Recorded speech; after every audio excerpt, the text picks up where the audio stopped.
Je m'appelle sœur Katrina. Mes mains, ridées par le temps et l'écriture, tremblent un peu tandis que je pose ces lignes sur le papier, mais au plus profond de mon être, mon cœur demeure étonnamment ferme, inébranlable, comme au premier jour de ma vocation. C'est une force qui m'a été donnée, un don dont je suis éternellement reconnaissante. Mon chemin a débuté dans une modeste bourgade, nichée au milieu des collines douces de la Toscane, non loin de l'effervescence de Naples. C'était un lieu où l'air vibrait encore des senteurs réconfortantes du pain chaud fraîchement sorti du four et de l'arôme piquant du basilic qui s'épanouissait dans les jardins. Les dimanches, le son profond et mélodieux des cloches d'église résonnait à travers les ruelles, soulevant une poussière dorée qui dansait dans les rayons du soleil. C'était un tableau vivant de paix et de simplicité, empreint d'une spiritualité presque palpable. J'ai mené une enfance empreinte de silence et de contemplation. Mes proches disaient souvent que mes yeux écoutaient et percevaient bien plus que ma bouche ne s'exprimait. Je me souviens avec une clarté limpide d'une petite image de la Vierge Marie que ma mère gardait précieusement, glissée derrière un cadre en bois légèrement fissuré. C'était un bleu d'une pureté telle qu'il semblait posséder le pouvoir miraculeux de laver la fatigue et les soucis accumulés au cours d'une longue journée, offrant un répit apaisant à l'âme. Le tout premier appel, cette impulsion divine qui allait changer le cours de mon existence, je l'ai entendu un soir d'été, alors que le jour cédait doucement la place à la nuit. Les cigales avaient achevé leur chant incessant, et la chaleur accumulée par les vieilles pierres de la maison se retirait lentement, laissant une fraîcheur bienvenue. Je me tenais sur le seuil de la porte, ma peau encore tiède du soleil couchant. J'ai fermé les yeux, non pas pour dormir, mais pour écouter. Ce que j'ai perçu n'était pas une voix humaine avec des mots articulés, mais un souffle d'une délicatesse inouïe, une certitude sans aucun bruit, qui murmurait à mon âme, « Viens ». Ce « viens » n'était ni un ordre impérieux, ni une contrainte écrasante. C'était, au contraire, une promesse douce et enveloppante, une invitation à un destin que je ne pouvais encore concevoir. Dès le lendemain, animé par cette nouvelle certitude, j'ai confié à ma mère mon désir profond de me consacrer entièrement à Dieu. Ses mains, si familières et tendres, ont longtemps serré mon visage, un geste empreint d'une tendresse mêlée d'une légère inquiétude. Ces mots résonnent encore en moi, alors, ma fille, sois tout à lui, mais sache que l'amour, parfois, mène là où l'on ne s'y attend pas, sur des chemins imprévus et exigeants. J'avais tout juste 17 ans lorsque, le cœur battant, j'ai franchi l'imposante grille du couvent des Sœurs de la Miséricorde. L'air y était imprégné d'un mélange apaisant, le parfum âpre et vert du laurier, marié à l'odeur douce et sacrée de la cire des bancs de la chapelle, témoignage des prières incessantes qui y étaient offertes. À mon arrivée, on m'a confié les humbles attributs de ma nouvelle vie, un simple tablier, un chapelet au grain légèrement irrégulier, chaque perle une histoire et une chambre spartiate. Dans cette pièce dépouillée, la lumière du jour glissait par une fenêtre haute, comme un faisceau de grâce descendu du ciel, un rappel silencieux de la prière perpétuelle. La vie au couvent était une symphonie sacrée, rythmée avec une précision douce par les chants des psaumes, l'application silencieuse au travail quotidien, et la profondeur méditative du silence. C'est au sein de cette discipline que j'ai découvert une joie pure et sans ostentation, une joie profonde et discrète, celle d'une appartenance totale. Chaque fois que la mère prieure posait sa main rassurante sur mon épaule, je ressentais une connexion intime, l'impression d'être un rameau fragile, certes, mais solidement greffé sur un arbre ancien et robuste, ancré dans une tradition de foi et de service.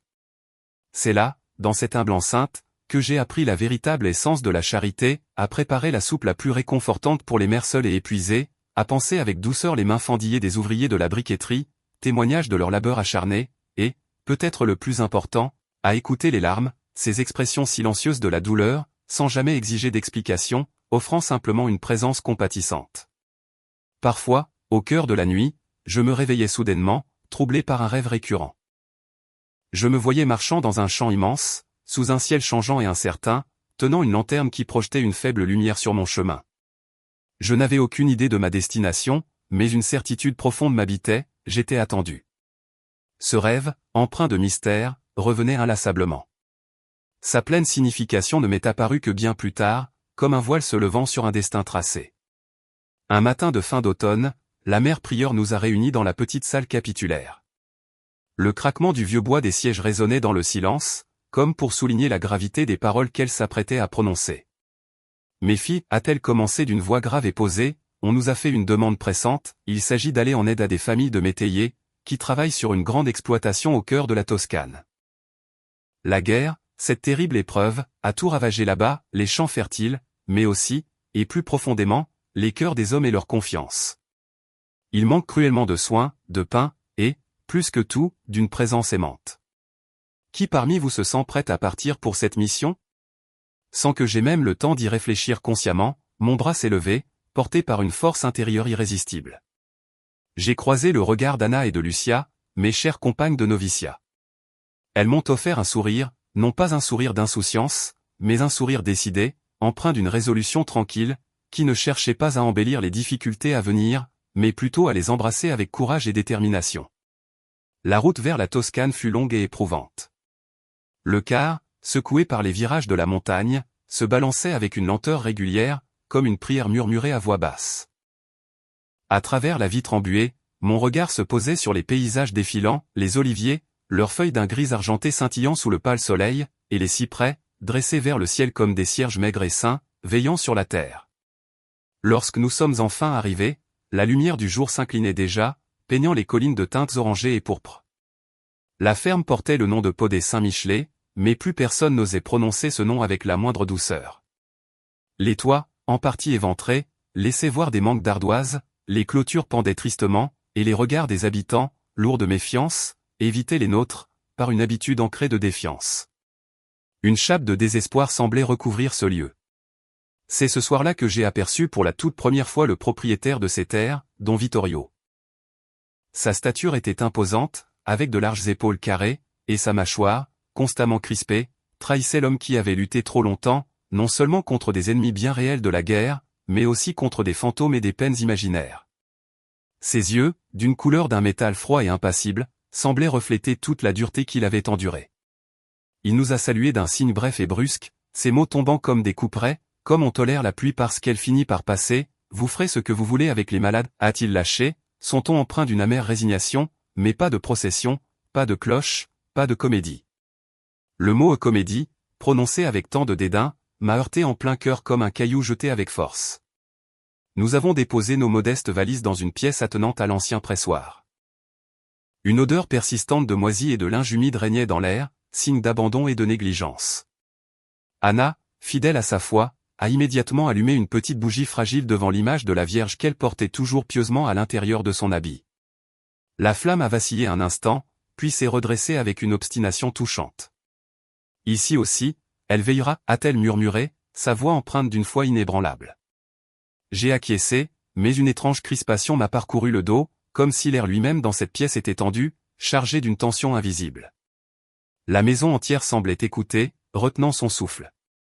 Les premiers jours de notre mission furent consacrés aux besoins les plus immédiats. Nous avons pansé les plaies profondes laissées par les faucilles, apaisé les fièvres brûlantes des enfants, et recousu les chemises déchirées, signe d'une misère omniprésente.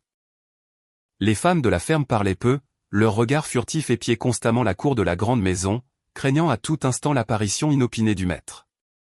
À mi-voix, entre elles, elles racontaient l'histoire douloureuse de Don Vittorio, comment il avait perdu son frère bien-aimé pendant la guerre, puis sa femme, emportée par une maladie dévorante. On disait qu'il ne croyait plus en rien, surtout pas en la bonté humaine, sa foi ayant été brisée par tant de tragédies. Un soir, alors que je sortais d'une grange, j'ai surpris un groupe de journaliers. Discrètement agenouillés derrière des ballots de foin, ils murmuraient un Ave Maria étouffé, leur voix à peine audible. Ils m'ont aperçu, et un silence inquiet s'est aussitôt fait, craignant d'être dénoncé ou réprimandé. J'ai simplement joint mes mains en signe de solidarité et de compréhension. Dans ce silence partagé, j'ai compris, avec une clarté limpide, que la foi, ici, devait apprendre à respirer sans bruit, à se tapir dans l'ombre pour survivre. Cette nuit-là, le rêve du chant est revenu, mais cette fois, il était plus intense, plus chargé de sens. La lanterne que je portais semblait peser davantage dans mes mains, et le vent s'était levé, agitant mon habit. Au loin, dans l'obscurité, j'ai perçu la silhouette indistincte d'une croix, ou peut-être l'ombre décharnée d'un arbre brisé. Je me suis éveillé le cœur battant, une prière murmurée sur les lèvres, comme un instinct primaire, Sainte Mère, conduisez-moi. Je ne savais pas encore que cette simple prière marquerait le début d'un chemin ardent, un chemin pavé de feu et de roses, de souffrance et de grâce.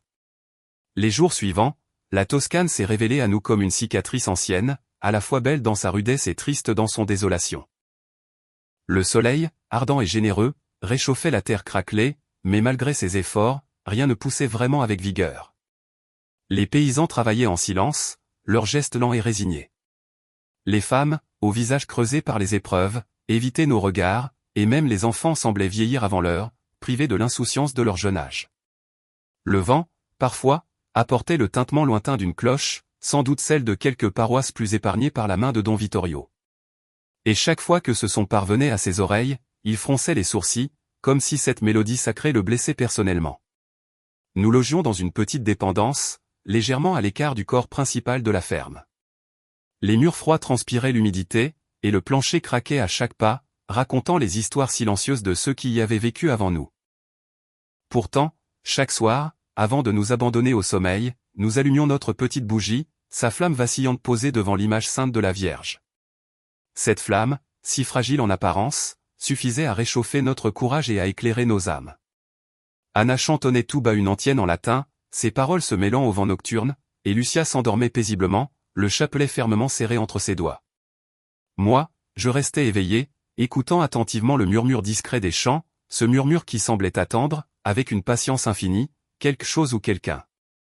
Un matin, alors que nous revenions après avoir veillé une enfant fiévreuse, nous avons croisé Don Vittorio. Il marchait d'un pas lourd et résolu, accompagné de 2 contremaîtres, des ombres silencieuses à ses côtés. Il s'est arrêté net en nous apercevant, son regard intense se posant immédiatement sur la simple croix en bois que je portais au cou. « Vous, les sœurs, murmura-t-il d'une voix sèche, empreinte d'un mépris non dissimulé. Vous apportez la faiblesse. » Je n'ai pas répondu. Il s'est approché de moi, si près que je pouvais sentir son souffle rude, mêlé à l'odeur âcre du tabac et à la colère bouillonnante qui émanait de lui. « Si votre Dieu existait vraiment, a-t-il dit, ses yeux me transperçant, croyez-vous sincèrement qu'il aurait laissé mon fils mourir sous les bombes ?» Ces mots sont tombés sur moi comme des pierres, lourdes et coupantes. J'ai voulu parler, tenter d'expliquer l'inexplicable, mais ma gorge s'est serrée, incapable d'émettre un son. Je savais que ce n'était pas de moi qu'il attendait une réponse. C'était du ciel lui-même, qu'il défiait avec son désespoir. Le soir venu, rentré dans notre modeste abri, j'ai consigné quelques lignes dans mon carnet, une prière silencieuse, Seigneur, quand la haine s'exprime avec tant de force, faites que ma langue reste silencieuse, mais que mes mains, elles, continuent inlassablement d'aimer. Cette nuit-là, le sommeil m'a apporté un rêve d'une clarté déchirante. J'ai rêvé de l'enfant qu'il avait perdu, un petit garçon insouciant, courant à travers les blés dorés, riant aux éclats, les bras ouverts vers un bonheur éphémère. Derrière lui, une femme vêtue de bleu, son visage empreint de tristesse, tendait les mains sans jamais réussir à le rattraper avant qu'il ne disparaisse, absorbé par une lumière intense. Je me suis éveillé avec des larmes silencieuses glissant sur mes joues, le cœur lourd de sa peine. Les semaines se sont écoulées, marquées par nos modestes efforts. Nous apportions des remèdes rudimentaires, des prières murmurées comme des secrets, et un peu de pain, symbole de vie et de réconfort. Certains soirs, des paysans venaient discrètement frapper à notre porte, leurs voix hésitantes demandant une simple bénédiction. Nous leur offrions bien plus que de simples paroles, nous leur accordions une écoute attentive, une présence chaleureuse. Ici, la foi devait se cacher, se dissimuler comme une graine fragile sous la neige de l'hiver, attendant patiemment le printemps. Et c'est précisément dans ce secret que je la sentais la plus vivante, la plus authentique. Un après-midi, alors que je lavais du linge au bord du puits, mes mains plongées dans l'eau fraîche, j'ai vu Don Vittorio s'approcher.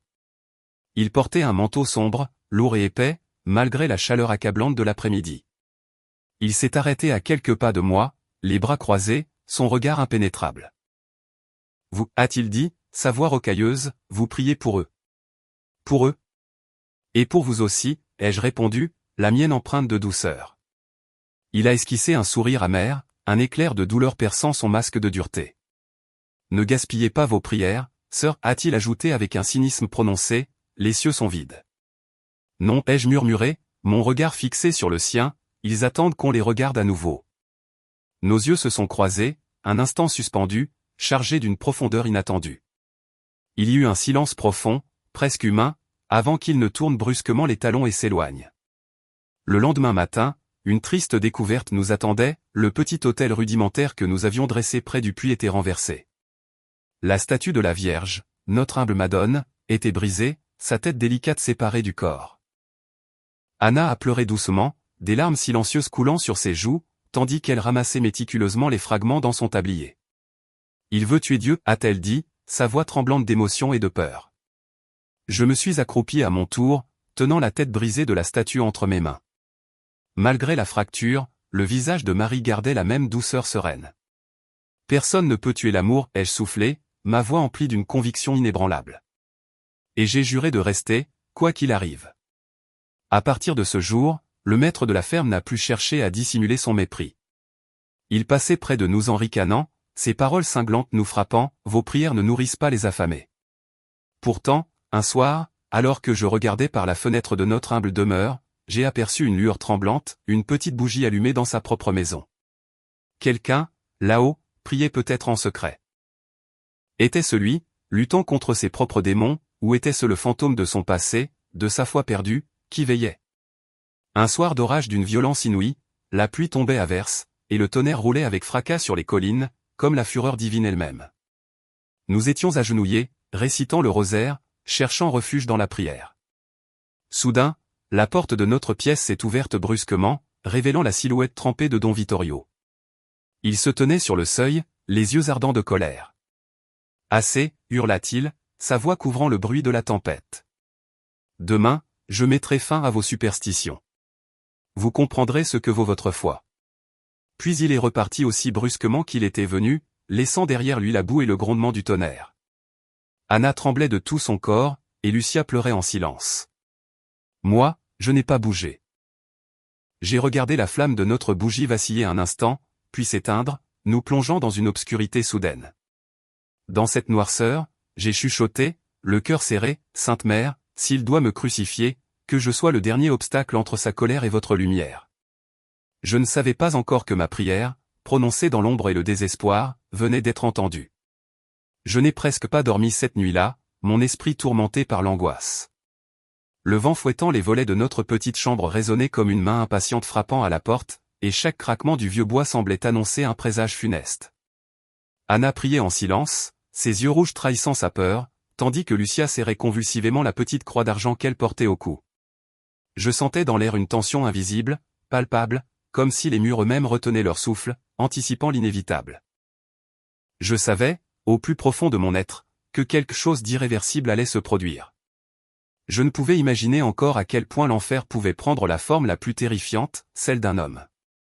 À l'aube, un silence oppressant s'est abattu sur la ferme, un silence si lourd qu'il semblait avoir même fait taire les coqs. J'ai ouvert la fenêtre. Le ciel était d'un gris plombé, menaçant. Dans la cour, des hommes s'affairaient autour de planches épaisses. Leurs gestes, empreints d'une étrange détermination, clouaient, soudaient, érigeaient une structure sinistre. Mon cœur s'est figé dans ma poitrine. C'était une croix, mais une croix inversée, une croix bâtie non pas pour la rédemption, mais pour l'humiliation la plus profonde. Peu après, Don Vittorio est sorti de la maison principale. Il portait une veste noire, un large chapeau qui masquait en partie son visage, et ses bottes éclaboussaient la boue à chaque pas, marquant son chemin d'une détermination sombre. Derrière lui, une douzaine de paysans le suivaient, leurs visages marqués par la peur et la résignation. Certains baissaient les yeux, incapables de soutenir le regard, d'autres pleuraient en silence, leurs larmes se mêlant à la pluie fine qui commençait à tomber. Don Vittorio s'est arrêté devant nous, sa bouche tordue par un sourire cruel et vindicatif. « Vous vouliez prêcher votre foi, a-t-il raillé. Eh bien, prêchez-la au ciel, mais la tête en bas. » Sa voix grondait, plus forte encore que le tonnerre qui s'était éloigné. J'ai senti la main d'Anna trembler sur la mienne, une peur glaciale la parcourant. Lucia, les lèvres tremblantes, s'est mise à réciter un Ave Maria à voix basse. Je me suis avancé d'un pas, ma voix, étonnamment claire, s'élevant dans l'air lourd. « Si c'est moi que vous voulez, laissez mes sœurs en paix, ai-je dit. Toi ou elle, qu'importe, a-t-il rétorqué avec dédain. Votre Dieu vous protégera. Non, allons voir cela. Les hommes, chargés de la tâche sinistre, ont hésité, leurs gestes trahissant une honte profonde et une terreur visible. Alors, je leur ai dit doucement, mon regard balayant leur visage, ne craignez rien, ce n'est pas contre vous que je me bats. Et, avec une détermination nouvelle, je me suis avancé vers la croix. Le vent s'est levé soudainement, emportant ma coiffe et faisant danser la flamme des torches portées par les paysans. L'odeur âcre de la fumée se mêlait à celle, terreuse, de la terre mouillée, emplissant l'air d'une atmosphère lourde. Don Vittorio a saisi un marteau et, avec une force brutale, a enfoncé le dernier clou du support de la croix. Puis, il a fixé ses yeux brûlants sur moi. Rejette ta foi, sœur. Crache sur ce nom que tu vénères, et je t'épargnerai. Je l'ai regardé droit dans les yeux, ma voix sereine. Je ne peux pas. Même si je meurs, mon âme vivra. Il m'a giflé si violemment que le sang a perlé à mes lèvres. Alors, tu mourras comme ton Dieu, seul et trahi. Des hommes m'ont saisi, m'ont lié par les poignets. J'ai senti la corde mordre ma peau, brûlante et douloureuse, mais je n'ai pas crié. Le ciel, comme s'il refusait d'être témoin de tant de cruauté, s'assombrissait encore davantage. On m'a soulevé lentement vers le bois froid de la croix inversée. J'ai fermé les yeux, et dans un dernier souffle d'espoir, j'ai murmuré, « Sainte Mère, ne m'abandonnez pas !» Et c'est alors qu'un silence étrange, irréel, a soudainement couvert le monde entier. Les hommes se sont arrêtés, leurs mouvements figés. Même Don Vittorio, d'ordinaire si implacable, a levé les yeux vers le ciel, une lueur d'inquiétude traversant son regard. La pluie, qui tombait jusque-là, venait de cesser instantanément. Les nuages menaçants se sont fendus, et un rayon de lumière unique, d'une pureté éclatante, a glissé du ciel, tombant droit sur la croix inversée où j'étais suspendu. La terre sous mes pieds a vibré faiblement, comme un cœur battant au ralenti. Puis, un parfum de fleurs s'est répandu dans l'air, un parfum impossible, car rien n'avait poussé dans ces champs arides depuis des mois. Don Vittorio a reculé d'un pas, son visage livide. Qu'est-ce que c'est? Anna, submergée, s'est mise à pleurer à chaudes larmes. Lucia est tombée à genoux, son corps secoué de sanglots. Moi, suspendu là, j'ai ouvert les yeux. Et dans ce halo doré, d'une lumière céleste, je l'ai vue. Une femme d'une beauté ineffable, vêtue de bleu, son voile blanc flottant autour d'elle comme une aile légère. Ses yeux, d'une douceur infinie, me fixaient, mais aussi d'une gravité profonde. Sa voix n'était pas un son audible, mais une lumière qui pénétrait mon cœur. Mon enfant, m'a-t-elle dit, ton offrande est entendue. N'aie plus peur. L'amour ne se crucifie pas. À cet instant même, les cordes qui me retenaient, sans que personne ne les touche, ont cédé. Je suis tombé doucement, non pas avec la violence d'une chute, mais comme porté par une main invisible, une force céleste. La lumière s'est intensifiée, devenant aveuglante, et tous, sans exception, se sont agenouillés, même ceux qui, quelques instants auparavant, ne croyaient en rien. Don Vittorio, lui, hurlait, ses mains couvrant son visage, submergé par l'horreur et le remords. Assez, assez, pardonnez-moi, suppliait-il. Je me suis relevé lentement, mes membres reprenant vie. Le rayon de lumière, comme guidé par une volonté divine, s'est déplacé et s'est posé sur lui. La Vierge a tendu sa main lumineuse dans sa direction, et une unique larme a glissé sur son visage de lumière éthérée. Puis, aussi doucement qu'elle était apparue, elle a disparu, s'effaçant dans la clarté. Le silence est revenu, mais ce n'était plus le silence lourd de la peur, mais un silence pur, empreint d'une paix profonde. Les oiseaux, comme réveillés d'un enchantement, ont recommencé à chanter timidement. Je me suis approché de Don Vittorio. Il pleurait à genoux, ses mains tremblantes, son corps secoué par des sanglots incontrôlables. Elle m'a regardé, balbutia-t-il, sa voix brisée par l'émotion. Oui, ai-je répondu doucement, et elle t'a pardonné. Tandis que la lumière s'éteignait lentement, la terre semblait respirer de nouveau, libérée d'un poids immense. Les nuages se sont dispersés au-dessus des collines, et une brume d'or a glissé doucement entre les oliviers. Le silence n'était plus lourd ni menaçant, c'était un silence de paix profonde, le même que l'on ressent après avoir beaucoup pleuré, après le déchaînement d'une tempête intérieure. Je suis resté immobile, mes mains encore marquées par l'étreinte des cordes, mes yeux perdus dans le ciel qui redevenait d'un bleu immaculé. J'avais survécu, mais ce n'était pas moi, sœur Katrina, que l'on avait réellement sauvé. C'était lui, Don Vittorio.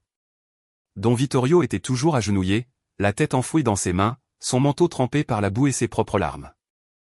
Ses épaules, secouées par des sanglots profonds, ne ressemblaient plus à celles du maître inflexible des lieux. Il n'y avait plus de haine visible dans ce corps épuisé, seulement la vulnérabilité d'un homme nu devant l'abîme de son propre passé et de ses péchés. Les paysans, témoins silencieux de cette transformation, se regardaient, n'osant bouger. Anna et Lucia, leurs visages encore pâles, s'approchèrent timidement, le rosaire toujours serré entre leurs doigts. Je fis un pas vers lui. Le sol sous mes pieds semblait tiède, comme si la grâce divine avait imprégné jusqu'à la pierre. J'ai posé une main douce sur son épaule. Il frissonna, non de peur, mais comme un enfant réconforté. Don Vittorio, murmurai-je, ma voix emplie de compassion, le ciel n'attend pas votre perfection, seulement votre retour. Il leva les yeux, 2 yeux gris, désormais pleins d'eau et d'une nouvelle humilité. Pourquoi? Pourquoi m'avoir pardonné après tout ce que j'ai fait? Parce qu'elle l'a voulu, ai-je répondu simplement. Et quand la mère pardonne, c'est Dieu lui-même qui oublie. Il est resté un long moment sans parler, le silence empli de son introspection. Puis, lentement, avec un effort visible, il s'est redressé. Ses genoux tremblaient encore sous lui. J'ai vu ses yeux, a-t-il dit d'une voix rauque, à peine audible, ils m'ont traversé. J'ai senti la honte brûler en moi comme le feu de l'enfer, mais aussi une douceur que je n'avais jamais connue, une paix inattendue. Je fis un signe de croix, un geste de bénédiction. Vous avez vu ce que tant d'âmes cherchent sans jamais le trouver. Les paysans, jusque-là figés, s'approchèrent alors, hésitants, comme attirés par une force invisible. Certains sont tombés à genoux, d'autres ont embrassé la terre sacrée.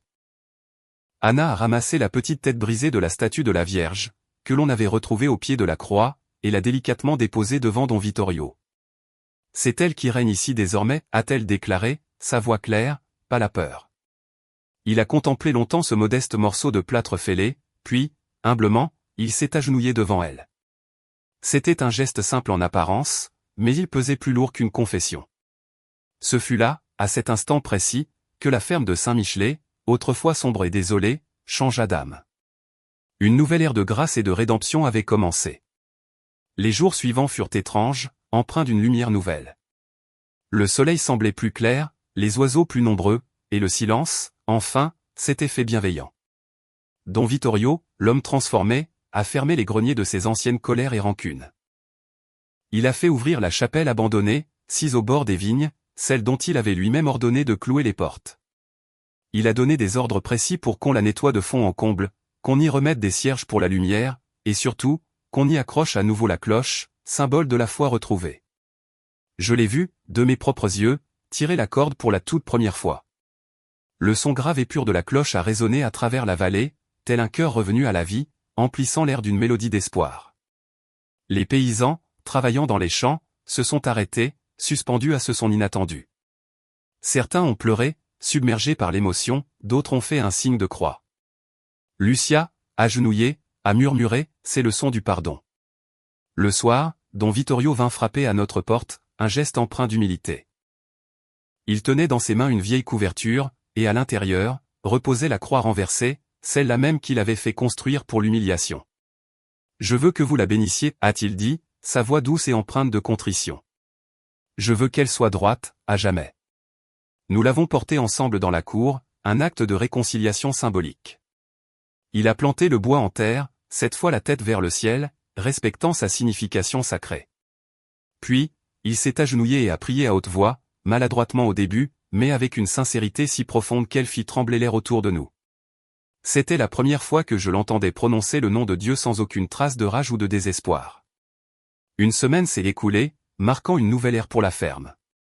Un matin, il me fit appeler. Quand je suis entré dans sa maison, j'ai trouvé Don Vittorio assis près de la fenêtre, son regard paisiblement perdu dans les collines lointaines. Sœur Katrina, a-t-il dit d'une voix douce et résignée, j'ai peu de temps. Vous êtes malade, ai-je demandé, mon cœur se serrant. Oui, a-t-il répondu, la fièvre m'a repris depuis la nuit de l'apparition, mais je ne crains plus rien. La paix est avec moi. Je me suis approché, posant une main douce sur son front brûlant.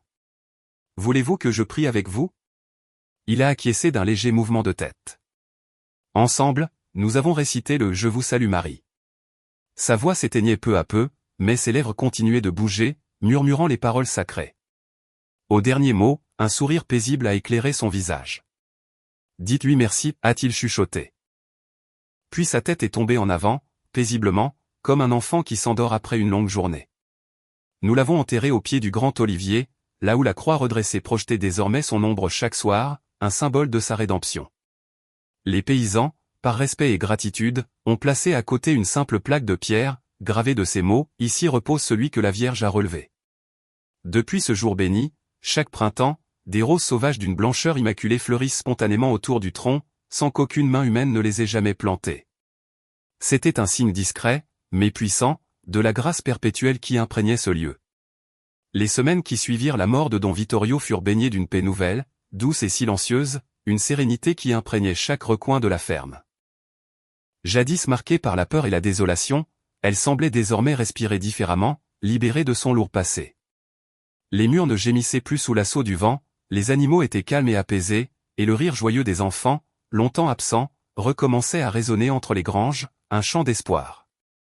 Chaque matin, au lever du soleil, les paysans se rassemblaient au pied de la croix redressée pour prier. Ils priaient non plus par simple habitude ou superstition, mais avec une gratitude profonde, car la Vierge avait touché cette terre, et chacun, dans son cœur, le savait. Je me souviens avec une clarté éclatante du premier jour où les champs ont reverdi, annonçant la promesse d'une nouvelle vie. C'était à la fin du printemps.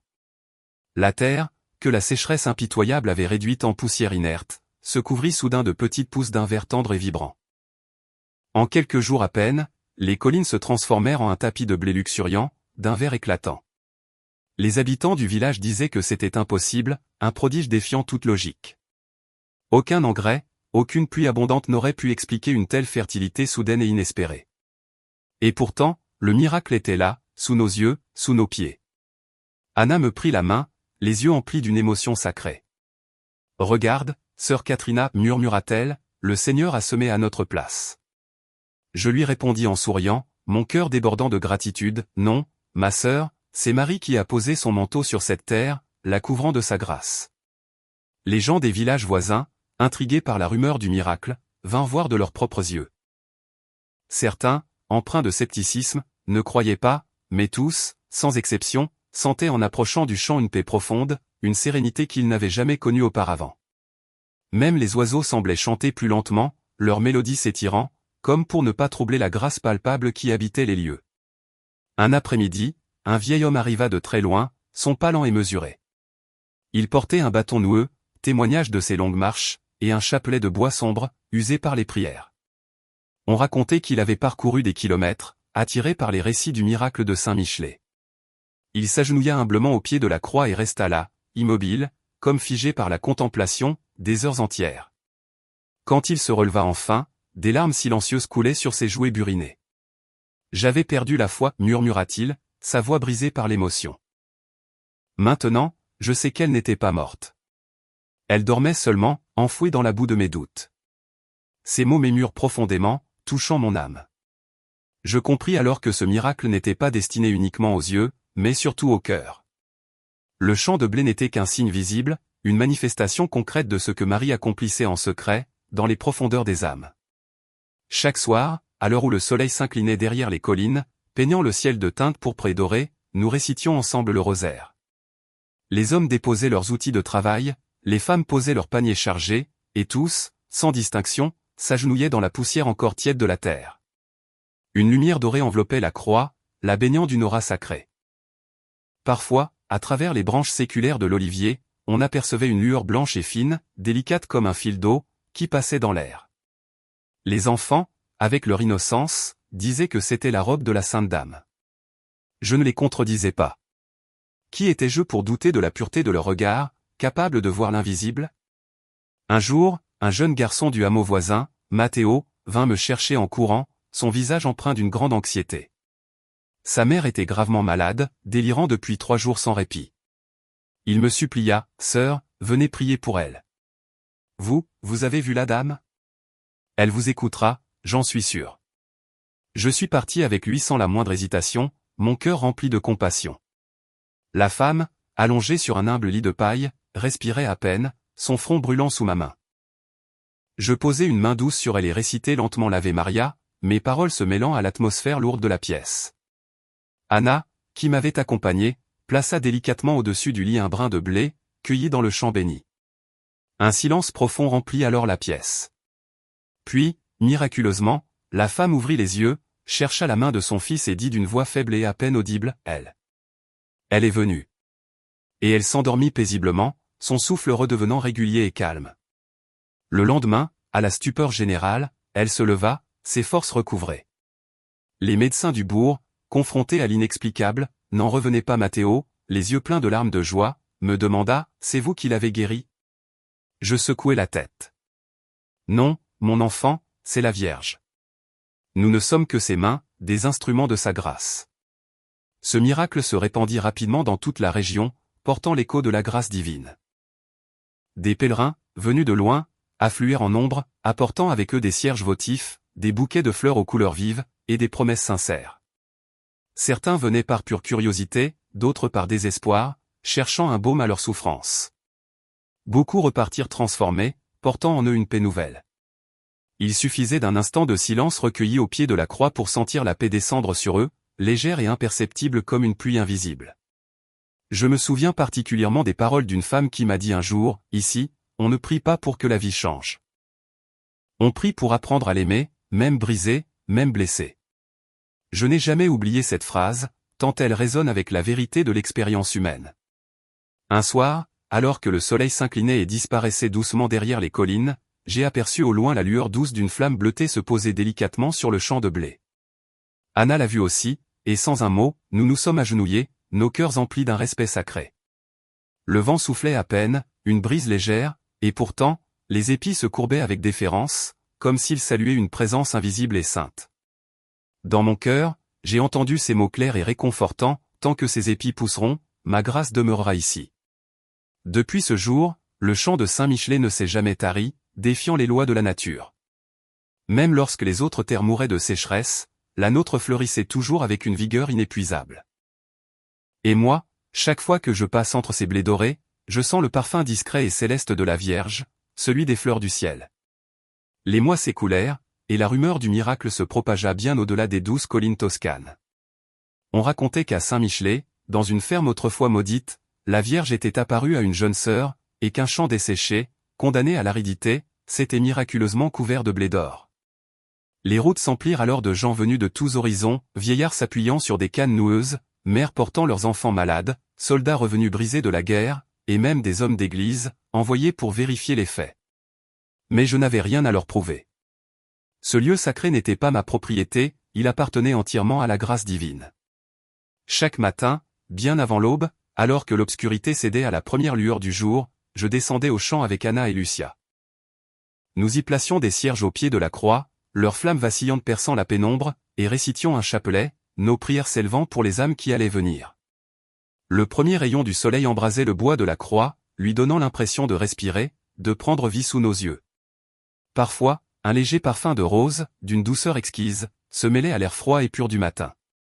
C'était notre signe, notre confirmation silencieuse. Elle était là, veillant sur nous. Les pèlerins arrivaient en silence, comme des vagues lentes et respectueuses. Certains marchaient pieds nus, offrant leur pénitence à la terre sacrée. D'autres tenaient des bouquets de fleurs simples ou des photos chéries de leurs proches. Ils s'agenouillaient dans la terre encore humide de rosée, touchaient les épis dorés du blé, et pleuraient doucement, leurs larmes se mêlant à la terre. Personne ne criait, personne ne cherchait à tirer profit de ce lieu. C'était une foi nue, simple, sans spectacle ni artifice. Beaucoup confessaient leurs fautes à voix basse, comme un murmure libérateur. D'autres laissaient une mèche de cheveux, une alliance précieuse, un scapulaire usé, en signe de promesse et de dévotion. Un jour, un homme aveugle, guidé tendrement par sa fille, s'approcha de la croix. Il tomba à genoux, les mains ouvertes vers le ciel.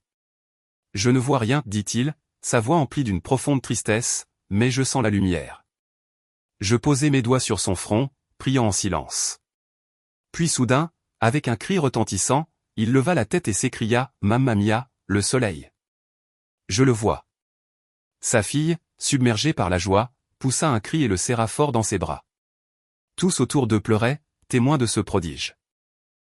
Ce n'était pas seulement un miracle de la vue retrouvée, c'était la preuve éclatante que la foi pouvait ouvrir bien plus que les yeux du corps, elle ouvrait les yeux de l'âme. Les autorités ecclésiastiques, alertées par ces récits, envoyèrent un prêtre pour examiner les faits. Il s'appelait Père Lorenzo, un homme d'une douceur naturelle, mais empreint d'une prudence nécessaire. Il assista à nos prières avec un silence respectueux.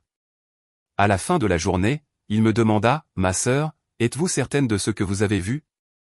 Je répondis calmement, mon cœur serein, « Père, je ne suis certaine que d'une chose, j'étais condamné et j'ai été libéré. » Il hocha la tête, réfléchit un instant et murmura, « Alors, peut-être que cela suffit. » Il resta plusieurs jours parmi nous, observant la ferveur sincère des pèlerins, la paix profonde qui régnait sur ce lieu, et l'absence totale de tout profit ou de mensonge. Avant de repartir, il célébra la première messe depuis de nombreuses années dans la petite chapelle restaurée. Les cloches sonnèrent avec une solennité renouvelée, et je crus entendre dans le lointain un écho venu directement du ciel. C'était comme si les anges eux-mêmes répondaient à notre appel, se joignant à notre prière. Cependant, tout miracle attire aussi la méfiance et la jalousie. Certains villageois, incrédules ou envieux, commencèrent à répandre la rumeur que tout cela n'était qu'un coup de théâtre orchestré par les religieuses pour attirer l'attention.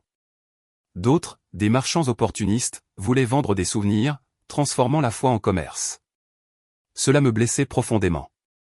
Je savais que le diable se glisse souvent derrière les plus belles œuvres, déguisé en zèle excessif ou en cupidité.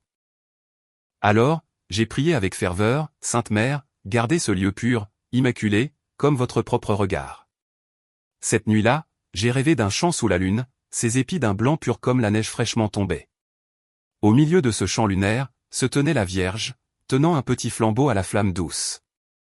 Elle me dit doucement, sa voix résonnant dans mon cœur, ceux qui viennent avec l'or repartiront les mains vides. Ceux qui viennent avec le cœur pur repartiront comblés.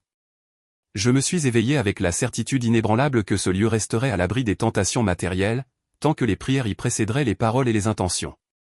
Les années se sont écoulées, tissant le temps comme un fil d'or dans la trame de l'existence. Le chant de Saint-Michelet est devenu, au fil du temps, un refuge sacré pour les âmes fatiguées. Des familles déchirées s'y sont réconciliées, des maladies ont retrouvé une paix intérieure apaisante, et même des hommes au cœur endurci y ont appris à pleurer, libérant leurs peines enfouies. Moi, je vieillissais doucement, mes cheveux, autrefois d'un noir profond, prenant la couleur des nuages d'hiver, mais mon cœur, lui, restait jeune, vibrant de la même foi. Chaque jour, je répétais le même geste simple, mais profondément significatif, m'agenouiller dans la terre fertile, toucher les épis du blé, et remercier la mer pour un jour de plus. Anna, ma fidèle compagne, mourut avant moi, un matin paisible de printemps, son visage tourné avec sérénité vers la croix. Lucia, quant à elle, partit ensuite rejoindre un autre couvent, répondant à un nouvel appel. Je suis restée seule, humble gardienne silencieuse du miracle, mais jamais je ne me suis sentie abandonnée. Le vent, avec ses murmures, me tenait compagnie, et parfois, une lumière douce, inexplicable, passait sur les murs de ma modeste cellule, comme un sourire invisible de la Vierge. Un soir, un petit garçon, fils de pèlerin, s'approcha de moi, son regard innocent et curieux. « Sœur, me demanda-t-il, pourquoi la dame t'a-t-elle choisi, toi, parmi tant d'autres ?» Je lui ai répondu en souriant, ma voix empreinte d'une profonde humilité, parce qu'elle aime se servir des plus petites choses pour montrer sa grandeur infinie. Aujourd'hui encore, quand je ferme les yeux, je revois avec une clarté éclatante la lumière descendre sur moi ce jour-là, et j'entends sa voix, douce et rassurante, me dire « N'aie pas peur, mon enfant, l'amour ne se crucifie pas. » Et je sais, au plus profond de mon âme, que tant qu'il y aura un cœur humble pour prier, elle ne cessera jamais d'apparaître, de se manifester dans la simplicité. Les années avaient glissé, douces et régulières, comme des saisons de prière ininterrompues. Les collines de Toscane, que j'avais vues autrefois arides et stériles, portaient désormais des moissons dorées, riches et abondantes, un témoignage vivant de la grâce divine. Les pèlerins continuaient d'affluer, non plus avec la frénésie du début, mais plus doucement, avec un respect profond. Le champ béni n'était plus un simple lieu de curiosité, mais un véritable sanctuaire de silence, où l'âme trouvait le repos. Ceux qui venaient ici ne cherchaient plus des miracles éclatants ou des guérisons spectaculaires, mais simplement la paix du cœur, une sérénité intérieure. Et moi, vieille et courbée par le poids des ans, j'étais encore là, humble gardienne du souvenir vivace de la Vierge. L'hiver approchait, annonçant sa venue par un froid mordant. C'était un hiver rude, d'une intensité que l'on n'avait plus connue depuis longtemps. Le vent hurlait, lugubre, dans les cyprès sombres, et bientôt, la neige recouvrit les chemins qui menaient à la croix, les transformant en sentiers immaculés. Les pèlerins se faisaient plus rares, découragés par le froid. Seuls quelques courageux grimpaient encore jusqu'à la petite chapelle, leurs pas s'enfonçant dans la neige, pour y déposer des bougies dont la flamme ne s'éteignait jamais. Chaque soir, avant de me retirer dans ma petite cellule monacale, j'allais vérifier cette lumière qui brûlait inlassablement au pied de la croix. Et toujours, elle tremblait, fragile en apparence, mais vivante et tenace, comme mon propre souffle. Ce fut pendant cet hiver rigoureux que je commençai à sentir mes forces m'abandonner. Monter jusqu'au champ, une tâche autrefois simple, devenait désormais un effort considérable. Mes genoux craquaient douloureusement à chaque pas, mes doigts s'engourdissaient sous l'effet du froid. Parfois, je m'arrêtais à mi-chemin, haletante, mon regard posé sur le sentier gelé, et je murmurais, une supplication à la Vierge, Vierge Sainte, laissez-moi encore un jour pour vous remercier. Alors, comme par miracle, un rayon de soleil perçait entre les nuages sombres, réchauffant mon visage comme une caresse maternelle. C'était sa réponse silencieuse. Un matin, alors que la neige tombait lentement, couvrant le monde d'un manteau blanc, j'entendis un bruit de pas dans la cour silencieuse. En ouvrant la porte, je vis un jeune prêtre, le visage rougi par le froid piquant. Il portait un manteau de laine grossière, et son regard était rempli d'une douceur et d'une bienveillance profonde. Sœur Katrina, je suis le père Giovanni. On m'a envoyé de Rome pour veiller sur vous et sur ce lieu sacré. Je lui souris faiblement, mes forces diminuant. Ce n'est pas moi qu'il faut veiller, mon fils, c'est la flamme de la foi qui brûle ici. Il s'installa près du feu crépitant et m'écouta attentivement, ses yeux brillants, tandis que je lui contais les années passées, l'histoire de Don Vittorio, le miracle de l'apparition, et le champ de blé qui ne meurt jamais. Il resta silencieux, mais son regard intense semblait écouter une messe invisible, une vérité profonde. Avant de partir, il me dit, sa voix solennelle, Rome reconnaît maintenant officiellement le miracle de Saint-Michelet. Ce lieu deviendra un sanctuaire marial. Je fermai les yeux, ému aux larmes. Tant de souffrances endurées, tant d'amour donné, tant de patience exercée. Enfin, tout trouvait un sens, une reconnaissance divine. Les jours suivants, mon corps, affaibli, tomba malade. Une toux persistante me secouait, et mes jambes refusaient de me porter. Anna et Lucia n'étaient plus là pour veiller sur moi. J'étais seul avec le père Giovanni. Il m'apportait du bouillon chaud, lisait les psaumes à voix basse près de mon lit, et récitait le rosaire, ses prières s'élevant dans la pièce. Je ne souffrais pas réellement de la douleur physique. Je sentais seulement que le monde autour de moi devenait plus léger, plus éthéré, comme si mes pas s'apprêtaient déjà à fouler un autre sol, un seuil vers l'éternité. Une nuit, le vent frappa si violemment contre les vitres de ma cellule que je crus entendre des voix, des appels lointains. Je me redressai, tremblante d'une faiblesse nouvelle. Dans le coin de la pièce, la petite statue de la Vierge, celle que j'avais réparée avec tant d'amour des années plus tôt, brillait faiblement, une lueur douce. Et soudain, la pièce s'emplit d'une lumière d'une douceur ineffable, dorée, presque tiède, enveloppante. La Vierge se tenait là, telle que je l'avais vue autrefois, vêtue d'azur et de blanc immaculé, le visage d'une mère aimante et sereine. Ma fille, murmura-t-elle, sa voix une mélodie divine, tu as gardé la foi avec courage dans la tempête. Maintenant, repose-toi. Sainte Mère, balbutiai-je, ma voix à peine audible, laissez-moi rester encore un peu, pour les âmes qui viendront chercher la paix ici. Elle sourit, son visage s'illuminant davantage. Tu resteras, mais autrement.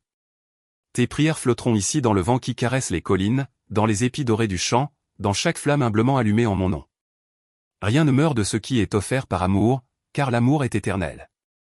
Je sentis une paix profonde et inaltérable m'envahir, une chaleur plus douce et plus réconfortante que la vie elle-même. Puis la lumière s'effaça lentement, laissant la pièce dans une pénombre douce. Le père Giovanni entra aussitôt, son visage empreint d'inquiétude. « Sœur, vous allez bien ?»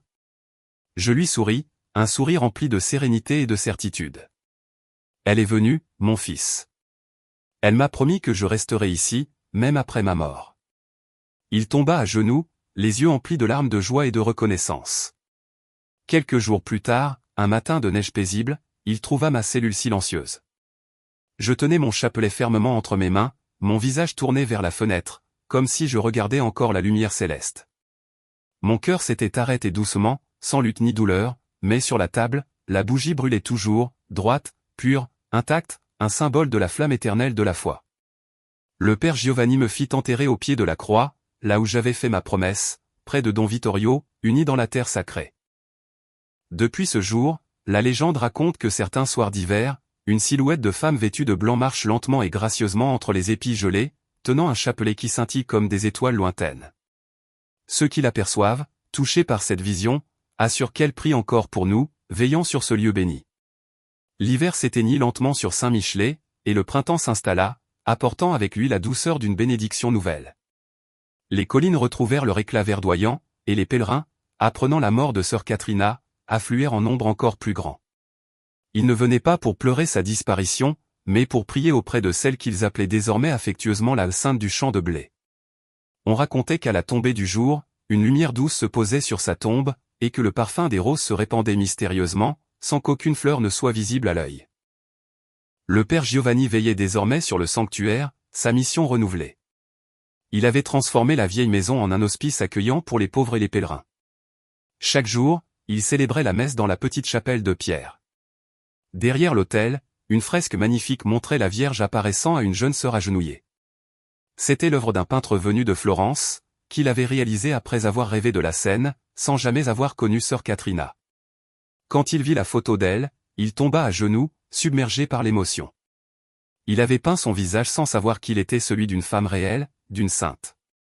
Les jours passaient dans une paix profonde, mais les miracles ne s'étaient pas arrêtés. Ils avaient simplement changé de forme, se manifestant de manière nouvelle et inattendue. Une nuit d'avril, une tempête violente s'abattit sur la vallée. Les éclairs zébraient le ciel sombre de leurs traînées lumineuses, et le tonnerre grondait au-dessus des collines comme une guerre céleste. Le père Giovanni, inquiet pour la sécurité du sanctuaire, sortit de la chapelle pour vérifier la croix. Elle se dressait toujours fièrement au milieu du champ, mais les vents furieux menaçaient de la renverser. Il s'avança dans la boue, les bras levés vers le ciel orageux, priant à haute voix, sa voix portant son appel dans le vacarme de la tempête, Sainte Mère. Protégez cette terre que vous avez bénie de votre présence. Soudain, un éclair d'une force inouïe illumina tout le champ. Au milieu de cette lumière aveuglante, il aperçut une silhouette blanche debout au pied de la croix. C'était une femme, les mains jointes dans une prière silencieuse, son voile agité par le vent. Son visage était celui de sœur Catrina, paisible, rayonnant d'une lumière douce. Le père tomba à genoux dans la boue, bouleversé par cette apparition. « Ma sœur, vous êtes restée. » La voix qu'il entendit alors ne provenait pas de ses oreilles, mais résonnait au plus profond de son cœur, claire et réconfortante. « Je veille, mon fils, n'aie pas peur. Tant que l'amour priera ici, la croix ne tombera pas. » Au même instant, comme par un prodige divin, la tempête cessa. Le vent s'éteignit, les nuages s'ouvrirent, et un rayon de lune vint se poser avec douceur sur la croix intacte, la baignant d'une clarté argentée. Le père Giovanni resta longtemps en larmes, ses genoux enfoncés dans la boue, comprenant qu'il venait d'être le témoin d'une promesse tenue, une promesse éternelle. Les années suivantes, de nombreux visiteurs affirmèrent avoir vu, à la tombée de la nuit, une silhouette de religieuse marcher lentement et gracieusement entre les épis du blé. Certains disaient qu'elle tenait un chapelet lumineux, d'autres qu'elle portait une lanterne, comme pour guider les âmes égarées. Les enfants du village, loin de la peur, l'appelaient affectueusement la sœur de la lumière. Une vieille femme du hameau raconta qu'un soir, en rentrant chez elle, elle s'était perdue dans la brume épaisse. Elle pria la Vierge de lui montrer le chemin, et soudain, une main chaude et douce prit la sienne, la guidant sûrement jusqu'à la route. Quand elle se retourna pour remercier son bienfaiteur, il n'y avait plus personne. Mais dans sa paume restait un grain de chapelet, ancien et luisant, qu'elle conserva précieusement jusqu'à sa mort, comme un talisman sacré. Le père Giovanni consigna fidèlement tous ces événements dans un grand registre qu'il gardait précieusement dans la sacristie. Il y nota chaque témoignage, chaque guérison miraculeuse, chaque apparition rapportée. Les saints, écrivait-il d'une main appliquée, ne disparaissent pas. Ils changent seulement de demeure, veillant sur nous d'un autre plan. Et chaque fois qu'il passait devant la tombe de sœur Catrina, il déposait une seule rose blanche, cueillie du petit buisson qui avait poussé là, sans jamais geler, même au cœur de l'hiver le plus rigoureux. Un jour, des architectes ambitieux, venus de Rome, formulèrent le projet de rebâtir une grande basilique majestueuse sur le lieu du miracle. Ils avaient déjà élaboré des plans grandioses, recueilli des dons substantiels, et fait des promesses de magnificence. Mais la nuit précédant le début des travaux, ils rêvèrent tous de la même chose, un rêve partagé, étrange et puissant. Une voix de femme, douce et mélodieuse, leur disait « Ne me couvrez pas de pierre, laissez la terre respirer, libre et ouverte. » Au matin, marqués par ce rêve prémonitoire, ils renoncèrent au projet. Le champ resta tel qu'il était, simple, pur, ouvert au vent caressant et à la lumière divine. Et aujourd'hui encore, ceux qui viennent prier à Saint-Michelet sentent, entre deux souffles du vent, une présence douce et palpable.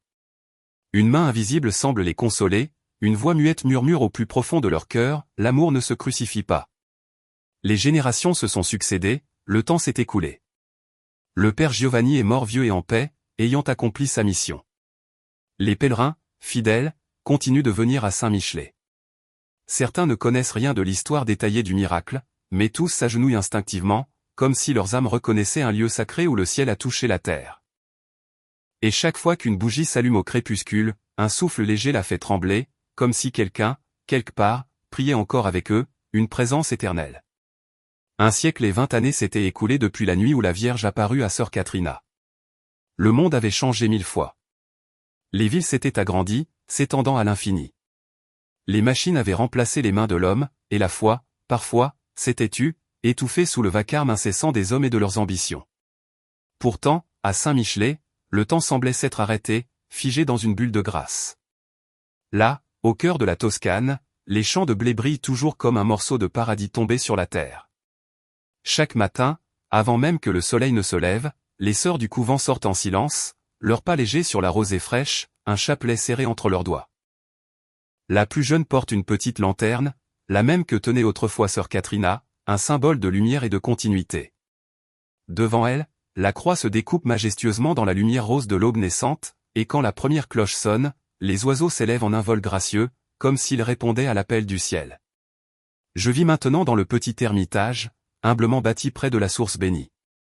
On m'appelle la chroniqueuse du miracle, gardienne des mémoires. Mon devoir est d'écrire, de recueillir chaque témoignage, de garder vivante la mémoire de celle qui transforma la douleur la plus profonde en amour. J'ai vu des hommes riches, leurs mains habituées au pouvoir, déposer leurs bagues précieuses au pied de la croix. J'ai vu des mères, le cœur brisé, embrasser la terre en pleurant de gratitude infinie. Mais surtout, j'ai vu la paix se poser sur les visages, une paix si profonde et inexpliquée que nulle science ne peut la démystifier. Un soir, alors que je recopiais un ancien manuscrit du père Giovanni, je sentis une présence douce et familière derrière moi. Je me suis retourné. La porte était entr'ouverte, et l'air embaumait un mélange délicat de cire et de fleurs. La flamme de ma lampe vacilla un instant, puis se redressa avec une vigueur renouvelée. Dans cette lueur tremblante, j'ai perçu une silhouette féminine, vêtue d'un voile blanc. Je ne l'ai pas vue avec mes yeux de chair, mais avec les yeux de l'âme, dans une clarté intérieure. Une voix douce, claire et mélodieuse comme une cloche, m'a parlé, emplissant mon être de sérénité, continue d'écrire, ma fille. L'histoire n'est pas la mienne, mais celle de la miséricorde divine. J'ai fermé les yeux, et j'ai compris, au-delà de tout doute, que c'était elle, Sœur Katrina. Que devons-nous faire aujourd'hui, où le monde semble oublier Dieu, ai-je demandé, mon âme cherchant un guide. Sa réponse fut empreinte de sagesse et de simplicité, ne prêchez pas avec des mots éloquents, mais avec la tendresse la plus pure. Le cœur humain a plus besoin de lumière pour éclairer son chemin que de leçons complexes. Puis le parfum exquis des roses emplit la pièce, et la présence s'évanouit, me laissant seul. J'étais seul, certes, mais mon cœur battait avec une force nouvelle, comme s'il venait de toucher l'éternité elle-même. Quelques jours plus tard, un groupe de jeunes, bruyants et joyeux, arriva de la ville au sanctuaire. Ils riaient, parlaient fort, et prenaient des photos avec insouciance. J'avoue que mon premier réflexe fut la tristesse, voyant le monde moderne, avec ses bruits et son agitation, faire irruption dans ce lieu sacré. Mais au moment où ils s'approchèrent de la croix, un vent doux et mystérieux se leva. Les téléphones, soudain, se turent, et tous restèrent immobiles, comme frappés par une force invisible. L'une des jeunes filles s'agenouilla, les larmes aux yeux, et chuchota, sa voix brisée par l'émotion, « Je ne sais pas pourquoi je pleure, mais je sens quelque chose de vrai, d'authentique. » Je compris alors que la Vierge et Sœur Katrina savaient comment parler à toutes les âmes, même à celles qui ne croyaient plus savoir écouter. Aujourd'hui, Saint-Michelet est devenu un pèlerinage discret, préservé de l'agitation du monde. Aucune boutique, aucune affiche tapageuse, juste le souffle du vent, le son apaisant de la cloche, et l'immensité des champs dorés. Les gens viennent de loin, parfois sans savoir réellement pourquoi, poussés par une force intérieure. Ils repartent plus légers, le cœur apaisé. Certains disent que la nuit, on aperçoit encore une lumière blanche circuler doucement entre les épis, comme une lanterne portée par une femme invisible. D'autres affirment avoir entendu dans le vent un murmure doux, « L'amour ne se crucifie pas ». Mais les sœurs ne cherchent pas à prouver ces choses. Elles prient simplement, car elles savent que les miracles n'ont pas besoin de spectateurs avides de sensations, mais de témoins humbles et croyants. Je vieillis. Mes mains tremblent quand j'écris, mais chaque mot que je trace porte la paix profonde que j'ai vue et ressentie ici. Si ces pages survivent après moi, qu'elles rappellent ceci à tous, la foi n'est pas un refuge contre la douleur inévitable de l'existence, c'est une lumière qui traverse la nuit la plus sombre. La Vierge n'est pas venue à Saint-Michelet pour changer la nature imparfaite des hommes, mais pour leur rappeler, avec tendresse, qu'ils sont aimés, infiniment. Et lorsque mon heure viendra, je demande à être enterré près de la croix, là où repose sœur Catherina. Ainsi, lorsque les pétales tomberont à nouveau du ciel, une part de moi se mêlera à cette pluie blanche et sacrée, et mon âme dansera dans le vent avec celle de tous ceux qui ont cru. Parce qu'ici, à Saint-Michelet, le ciel n'est jamais loin. Il suffit de fermer les yeux, d'écouter le silence sacré, et l'on comprend, au plus profond de son être, Dieu n'a pas quitté la terre. Il a simplement choisi de parler par le souffle délicat d'une rose.